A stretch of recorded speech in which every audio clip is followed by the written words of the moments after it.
For 90 days, you will live as if the earth itself is watching. Every step will matter. Every breath will count. Every thought will carve a mark upon the world, seen or unseen. Imagine the ground beneath you, not passive soil, but an ancient witness. The wind, not just air, but judgment, passing softly through the trees. This is not some motivational slogan or morning affirmation. It is a binding contract with yourself. For 90 days, you will stop living like time is infinite. You will act as if each moment carries a silent audience, the universe, the ancestors, the version of yourself that once dreamed of greatness, watching to see whether you will rise or collapse under your own weight. You were not born to drift like a leaf caught in the current of convenience. You were born to take the oar, to command the river, to shape the flow. The ordinary man prays for calm waters. The warrior builds a stronger boat. The ordinary man hides from storms. The warrior sails straight into them, knowing that the storm reveals what calm seas never will. For 90 days, you will not beg for mercy from the world. You will demand precision from yourself. Miyamoto Musashi once wrote, "Do not under any circumstances depend on a partial feeling." The weak live on fragments, moments of effort scattered like autumn leaves, bright for a second before they rot. The strong forge their days into one unbroken strike. So too will you. These 90 days are not a challenge. Challenges end when the applause fades. This is a trial, and trials do not care about witnesses. They care about proof. The proof that you can live each hour as if the sky itself keeps score. You will not do this for praise. You will not do it for validation. You will do it because deep inside, you already know the cost of drifting, of waiting, of hoping that strength will find you. The earth is watching, and so is the person you could have become. The sword you carry is your habits. The sword you carry is not made of steel. It's forged from the invisible patterns that decide your days. The small, quiet choices that no one sees. Every morning you hesitate. Every promise you delay. Every indulgence you justify. These are blows struck against your own blade. And when the moment comes to act, when life demands precision, you'll swing and feel nothing. A dull edge, no impact. Because your habits were untrained. The world will not pity you for this. The battle is not postponed because you are unprepared. The enemy does not wait for you to find your focus. Musashi understood this truth. He trained until his reflexes spoke the language of survival. Each movement, deliberate, each breath counted. He believed that the sword was merely an extension of the mind, and the mind, the true weapon, was honed through repetition. To sharpen your blade, you must sharpen the ordinary. There is no mystical moment of enlightenment waiting at the end of the road, only the grind of deliberate, unbroken consistency. Every time you choose effort over ease, you run the stone along the blade. Every time you refuse to surrender to laziness or impulse, you scrape away the rust. The weak believe they will rise to the occasion. The strong know they will default to their training. That's why your training is not in the dojo. It's in the smallest corners of your life. How you wake, how you speak, how you think when no one's watching. Discipline is not a mood. It's muscle memory for the soul. When you live with intent, you swing a sharpened sword at the world. When you live on convenience, you carry a toy made of dull plastic and call it potential. Ask yourself, what does your blade look like today? If every habit were a line carved into steel, would yours gleam or be streaked with neglect? You can't fake sharpness. You can't wish your way into mastery. You have to grind. Every choice becomes the stone and the sound of your resistance. That's the song of the forge. In these 90 days, your habits will become the only weapon you trust. The applause, the motivation, the adrenaline, all of it fades. But your systems, your rituals, your rules, they remain. They will draw the cut when emotion fails. They will hold the line when fatigue whispers surrender. Every decision, from the time you wake to the time you sleep, is a stroke upon that blade. You are the blacksmith and the warrior, hammering yourself into something unbreakable. And when you stumble, because you will, remember, the hammer does not apologize to the steel. It strikes again, harder, with purpose. Because the sword that endures the most blows becomes the sharpest. That's the law of the forge. You do not become strong by avoiding friction. You become strong by welcoming it. So for 90 days, you will strike. You will grind. You will polish. You will shape. And when the world tests your edge, you will not flinch. You will cut. But the world is not your only enemy. There are foes far closer, hidden within the silence between your thoughts, and their attacks begin. Long before the battle ever does, the invisible opponent, your greatest enemy, does not carry a sword. It does not have a face, a name, or a battle cry. It lives inside you, quiet, patient, and persuasive. It waits behind your eyes, whispering soft excuses. You've done enough for today. You can start again tomorrow. No one will notice if you stop. That voice is the true assassin. It does not need to kill you in a single strike. It only needs to slow you down until you stop moving altogether. For 90 days, you must hunt that voice like prey.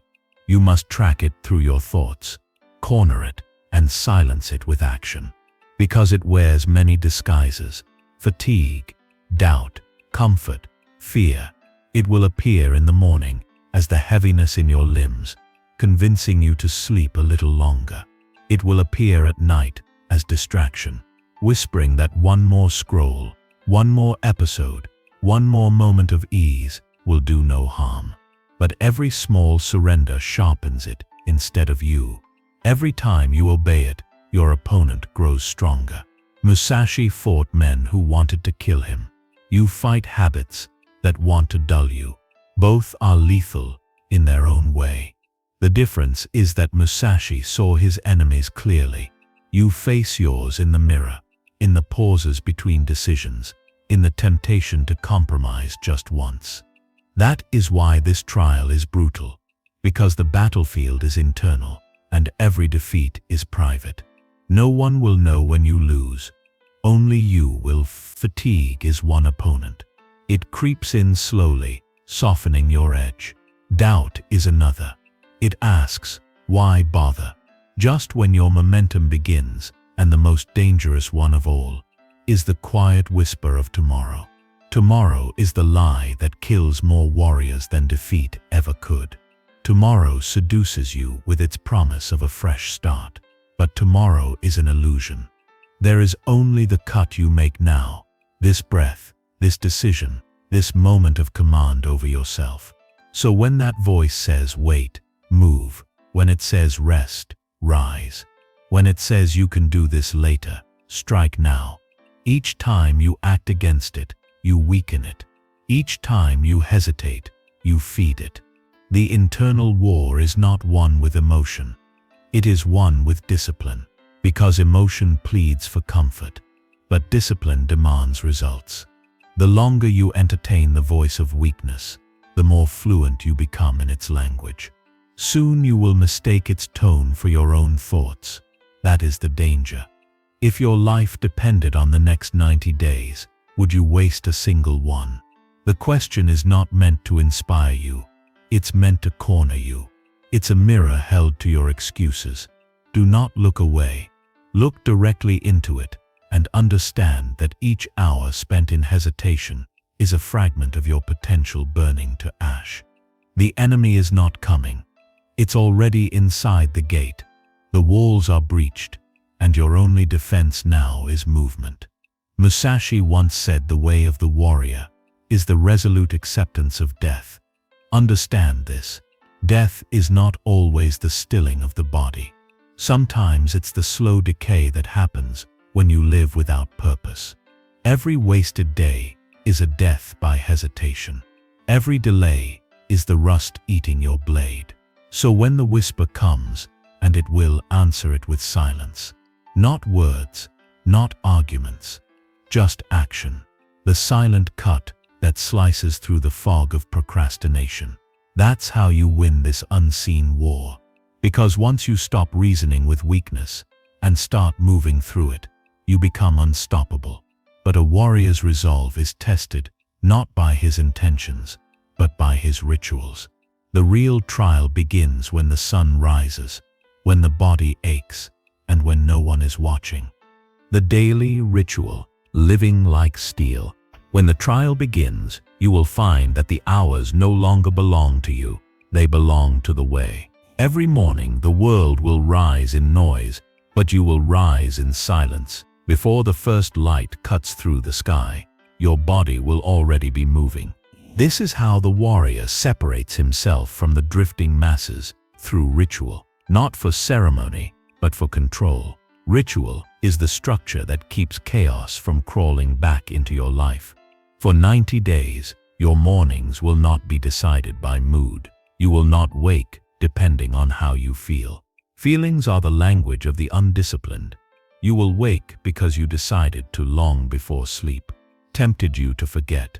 You will rise before the sun and move before the world asks you to.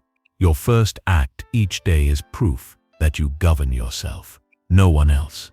Your training begins when the mind still resists, when the muscles feel heavy and the excuses line up in perfect formation, waiting to be believed. That's when you strike first. You train, not for the body, but for the command it gives you over the body. Because mastery of the self begins at the moment of refusal. When the easy road appears, you do not even look at it. The bamboo does not complain about the wind. It bends, then straightens. The cedar does not protest the cold. It endures until its strength becomes legend. You too will learn to welcome hardship like an old rival returning for another duel. You will eat with purpose, not indulgence.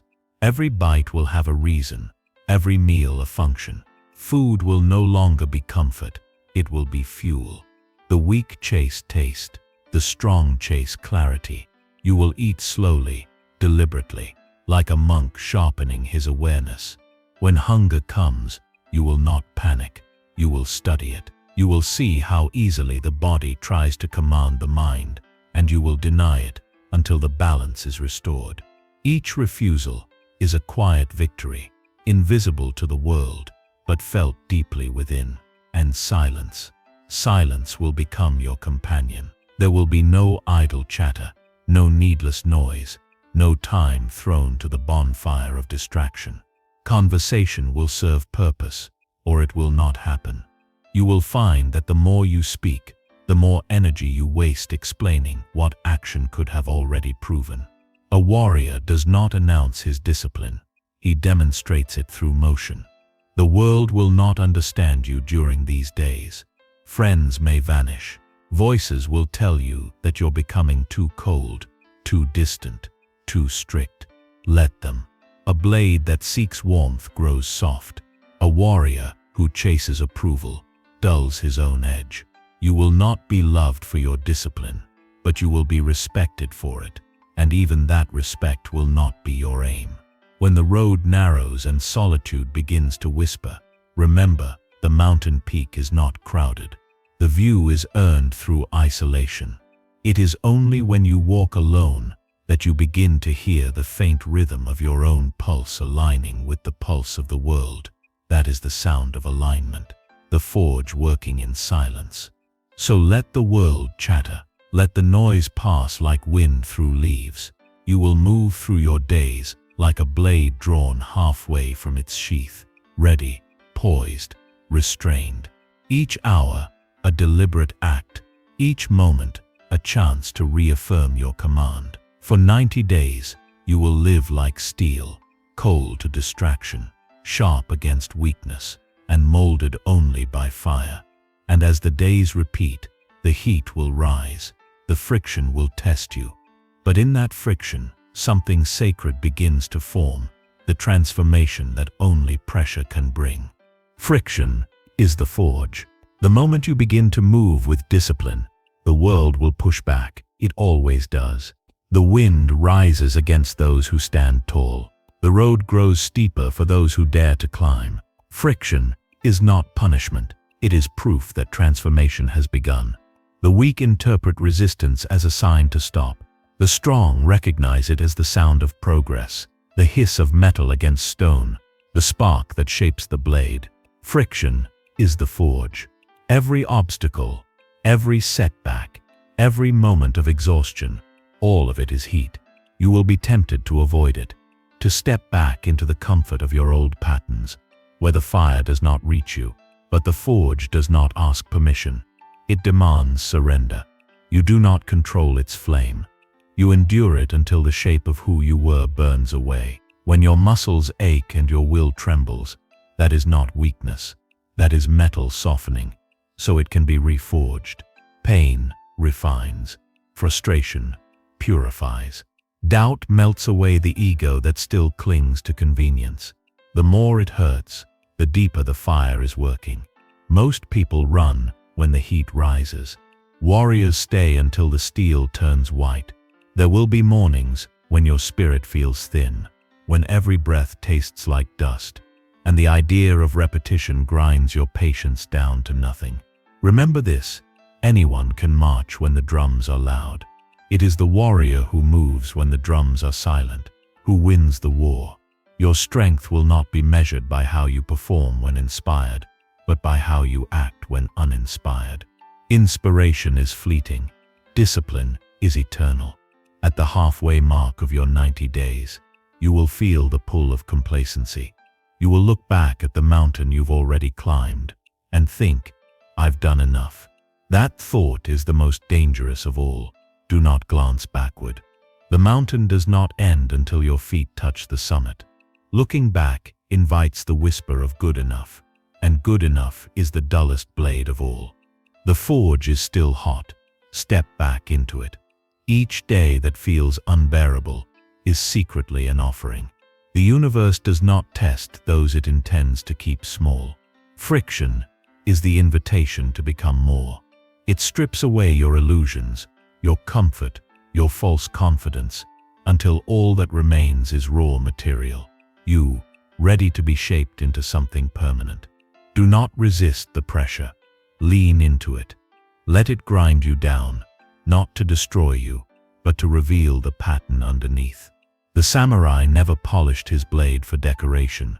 He polished it so that when the time came to strike, the reflection in the steel reminded him of who he had become. Let your effort become that reflection. Let each bruise, each sleepless morning, each rejection or failure etch clarity into your surface.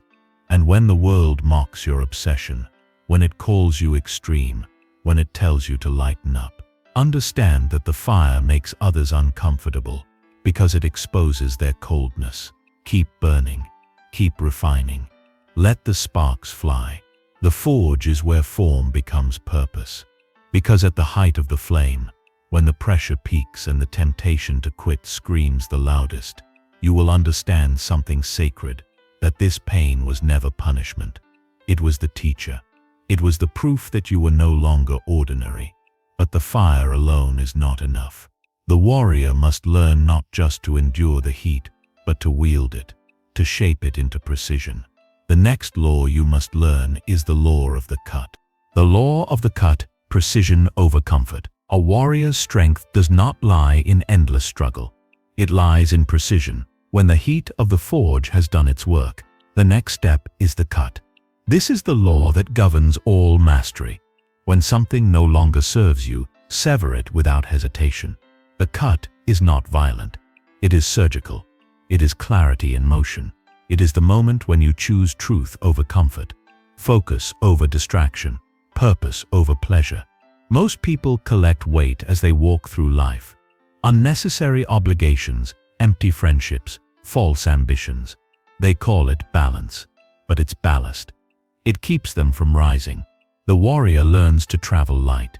Every attachment is inspected. Every habit is questioned. If it dulls the edge, it goes. This is the essence of the cut. To refine not by addition, but by removal. You will learn to see your days as a craftsman sees his blade. If a stroke is uneven, you file it down. If a mark is misplaced, you polish it out. Your time, your energy, your attention, all of it must be treated like steel. Too much softness, and you bend. Too much hesitation, and you rust. Each decision is a swing of the sword. A single careless movement can undo hours of discipline. The samurai cleaned his blade after every strike, not after the battle. That is how you must tend to yourself, moment by moment, thought by thought. When you notice weakness, remove it immediately. When temptation arises, cut it before it reaches the heart. The undisciplined wait until decay is visible. The warrior acts when the first shadow appears. Comfort will disguise itself as reward. It will whisper, "You've earned this." But comfort is not your ally. It is rust wearing the mask of rest. There is a difference between recovery and indulgence. Rest sharpens the blade. Indulgence dulls it. You must learn to know the difference. A single night of careless indulgence can unmake 10 days of precision. And do not mourn what you cut away. Regret is the tool of the weak. What falls beneath your blade was never meant to remain. People, habits, even thoughts. Everything must earn its place in your life through utility and alignment. The warrior's loyalty is not to comfort or companionship, but to purpose. In time, you'll discover that cutting is not about loss. It's about lightness. You'll move through the world with clarity, unburdened by the noise that once clouded your focus. You'll begin to see how little you actually need to live with full strength. Simplicity is not poverty. It's power conserved. The winter wind does not pity the plum blossom, yet the blossom still blooms. So too must you act where you are, without waiting for perfect conditions. Perfection is paralysis dressed as preparation. Do not wait for the world to align. Cut your own path. The sword does not ask the forest to part. It parts it by nature of what it is. You must become that. When you wake tomorrow, look around your life and identify the unnecessary, the extra screen time, the empty chatter, the late-night comfort that serves no purpose. Strike. Do not hesitate. One clean decision can restore the sharpness of your entire being. Because when you remove what weakens you, what remains is always stronger. The law of the cut is not cruelty. It's respect. Respect for your potential, your time, your path. Each cut is a declaration. I will no longer dull myself to fit a world that fears sharpness. And once you start living by this law, the world itself begins to shift. You no longer move like the crowd. You move like a weapon. Lean, focused, unstoppable. But precision alone is not mastery. The next lesson is deeper. It is repetition. The quiet, relentless rhythm that turns sharpness into permanence. Because the edge you carve today will fade unless it is honed again tomorrow. Mastery is repetition, not novelty. Most people chase new beginnings because they can't handle repetition. They mistake excitement for growth and call boredom a curse, but mastery does not bloom in novelty. It grows in repetition, in the quiet, disciplined return to the same motion, the same rule, the same cut, until it becomes the pulse of your existence. Repetition is not your prison, it is your key. It removes negotiation, it kills hesitation, it eliminates doubt before it can whisper. Musashi didn't master the sword by seeking new techniques every morning. He mastered it by refining the same ones until they could no longer fail. His genius was not invention, it was devotion. The same swing, 1,000 times. The same strike, refined until muscle, breath, and spirit moved as one. What looks monotonous to the distracted mind is sacred to the disciplined one. Every day you will rise and meet the same rituals, and that sameness will tempt you to believe nothing is changing. But underneath the surface, something is shifting. Every repetition carves a deeper groove into your character. Every cycle of training, eating clean, studying, and reflecting builds invisible architecture inside you. The foundation of unbreakable order. Growth rarely announces itself with fanfare. It hides inside the act of doing what others find unbearable. The modern world has made novelty a god. It rewards distraction, celebrates inconsistency, and glorifies comfort. It tells you that change requires constant variety, new diets, new routines, new goals. But the truth is brutal. Nothing strengthens faster than what is done daily. The cedar does not grow by changing soil. The river does not deepen by changing course. It deepens by flowing, relentlessly, through the same channel, until the earth itself yields. So you must stop seeking the next spark. The flame is already here. It's just buried under your impatience. Repetition will feel dull at first, then painful, then meditative, and finally sacred. The act that once felt like duty will become your anchor. You'll no longer question whether to act. You'll simply move, because motion has become identity. This is when you know mastery is near, when effort dissolves and only rhythm remains. Guard your rhythm like a fortress. Protect your time blocks as if they were battlegrounds. When it's time to train, train. When it's time to work, work. When it's time to be still, be still. No negotiation, no excuses. The undisciplined live in constant debate with themselves, wasting hours, deciding whether to do what they already know must be done. You will not debate. You will obey the rhythm you built. You will learn that simplicity outlasts motivation. Wake, move, eat, work, study, reflect, sleep. The sequence is not glamorous, but it's undefeated. Each act flows into the next until your days become a continuous strike. No fragments, no wasted energy, no thought left unresolved. That is the hidden secret of repetition. It turns life itself into kata, into form, into flow. Speak less, move more. Your words are precious currency. Spend them only when they create order or truth. Never boast of what you plan to do. Speak through action. Praise without flattery. Apologize without drama. Let your speech carry weight, not noise. A disciplined tongue is sharper than any sword. Choose your companions with equal precision. Some will steady your climb. Others will cut your rope without meaning to. Keep company with those who respect silence and live by principle. You owe everyone your respect, but only a few your time. Remember this: every person in your circle either strengthens your edge or dulls it. And when you grow tired of the repetition, because you will, look at your reflection and remind yourself, mastery is not built in moments of passion, but in seasons of persistence. The fire does not need to burn bright. It needs to burn long. But as the trial nears its end, a new test will arise, subtler, more dangerous. The voices will return, wearing kindness as disguise. They will whisper of rest, of balance, of ease. And that is when you must prepare for the final dawn.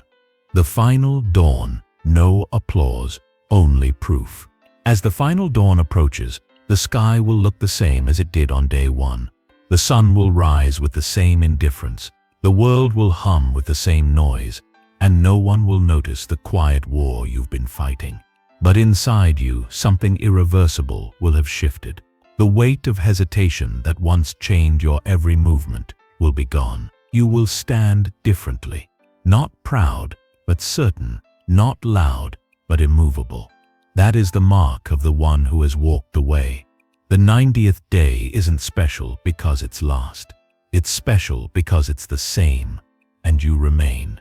You did not endure for recognition. You endured for proof. The trial was never about transformation. Others could see. It was about what you would know in silence. When you looked at your reflection and realized you no longer needed permission to live with purpose. There will be no audience, no ceremony, no applause, only the sound of your own breathing in the morning air. That's all the validation a warrior requires, because applause is for performance, proof is for permanence. The disciplined need neither praise nor witness. They know The blade does not sing to announce its sharpness. It sings only when it cuts. As you review your 90 days, you will see the trail of what has fallen away, the wasted hours, the false comforts, the unnecessary words. Each refusal was a small rebellion against weakness. Each act of discipline was a declaration that you were no longer negotiable. You will see clearly now that every choice was either a weapon or a wound, and you chose the weapon more times than not. That is victory. But even now, you must resist the temptation to celebrate. The moment you crown yourself, rust begins to form. The true warrior bows not to the victory, but to the discipline that made it possible. Because the path does not end.